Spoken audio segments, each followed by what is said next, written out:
Ciao a tutti! Hello everyone! Welcome to Fly High, where you're gonna be flying high in language learning with me, Francesca.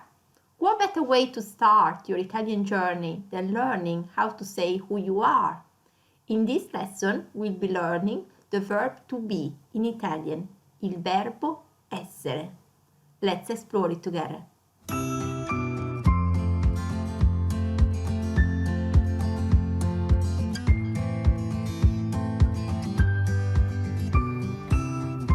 So, to be, verbo essere, verbo essere.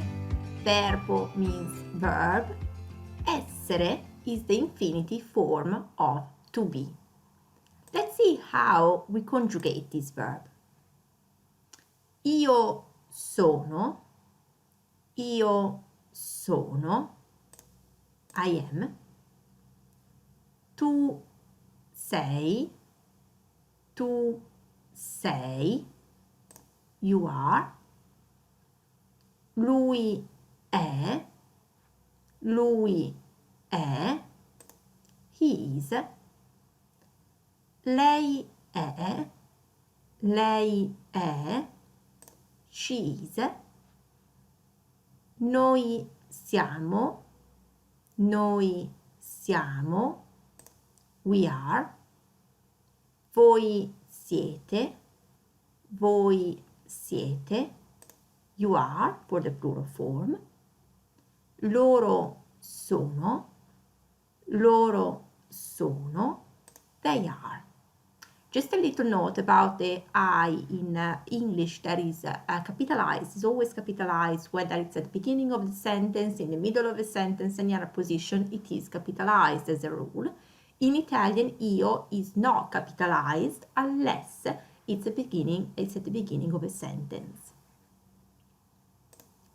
And now, let's see how we say who you are, who we are in Italian. Chi sei means who are you. So the structure is the following. We have the subject first, then we have the verb to be conjugated according to the person, and then we got your name, the name of the person that we are defining, basically. So soggetto, subject, essere, to be, conjugated, and il nome is the name. Let's have a look at a few examples here. Io sono Francesca. I am Francesca. You see, the subject here is io. Then we have to be conjugated according to the person. So in this case, first person singular, according to io, so sono. And then we have the name, nome, Francesca. Second example, lui è Davide. He is Davide. So subject here is lui. Then we have the verb to be conjugated è, and then we have the name Davide. Third example, loro sono Nicola e Pietro.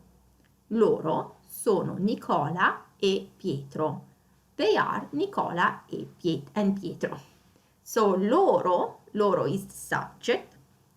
Sono is the verb to be, conjugated according to the person. So in this case, he agrees with loro. So it's the third person plural. You'll have noticed third person plural and first person singular are the same, sono. But the context will tell you whether you are referring to the I person, to io, or to they. The context will always make it clear. And then you got il nome, Nicola e Pietro. The name. Now, attention. You don't need to use personal subject pronouns in the present tense, since the context and verb endings always indicate who the subject in the sentence is. So I specified the subjects in the previous examples that we saw. However, they wouldn't really be needed. So let's have a look at a few practical examples here. Dove sei oggi? Where are you today? So you see here, I could have said dove tu sei oggi, but it just doesn't sound very natural in Italian. So I took away the tu and I just put the verb. So the sei is also a unique form that only corresponds to tu for the present tense of to be. So cannot really be confused. And so we can drop the tu out of the sentence and we just put sei. So dove sei oggi? Not dove tu sei oggi. And the answer goes the same. Sono al lavoro, I'm at work. So I could have said io sono al lavoro, but it's just like not really necessary to say. It's a little redundant, so to speak. So we can just say sono al lavoro instead of saying io sono al lavoro. Then second sentence, Lorenzo è qui. Lorenzo is here. È felice di vederti. He's happy to see you.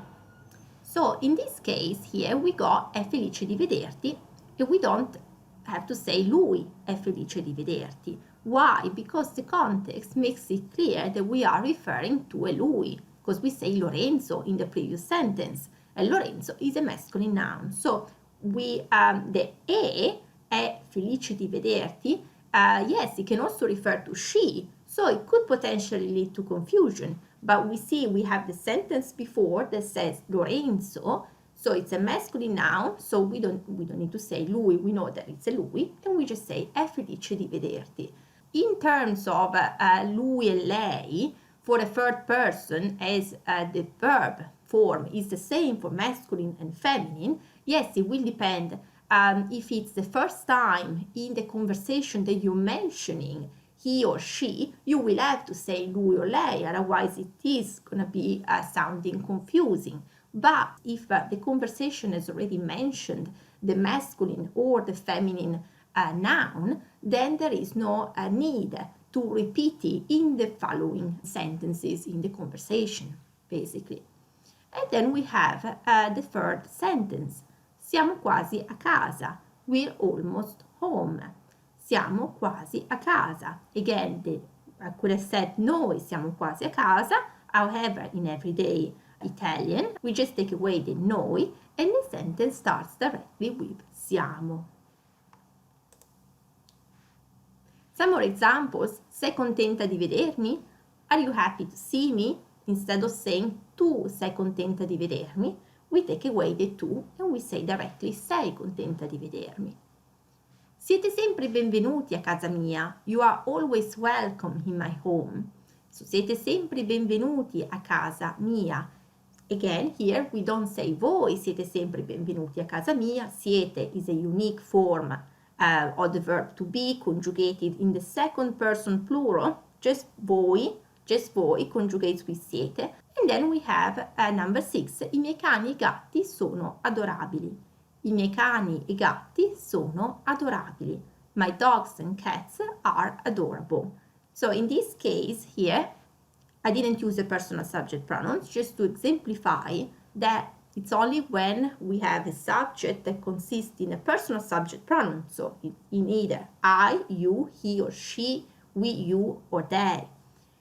When instead is a noun that we have there, or we have a name of a person, then we'll have to say it. We obviously have to use the subject there. We're not going to be able to leave it out. So only when it's the pronoun, we can leave it out and we can start directly with the verb. Okay, so in this case, we got cani e gatti, we got dogs and cats, so we'll have to mention it. If it was they instead, if the sentence was they are adorable, we could have just left the they out, the loro form, and we could have just said, instead of loro sono adorabili, simply sono adorabili. And this concludes our lesson. I hope you guys found it helpful. If you did, please let me know your thoughts in the comment section down below. And if you enjoyed this content, please like and subscribe. Thanks again so much for watching. Stay tuned, and I'll see you in the next episode. Ciao ciao!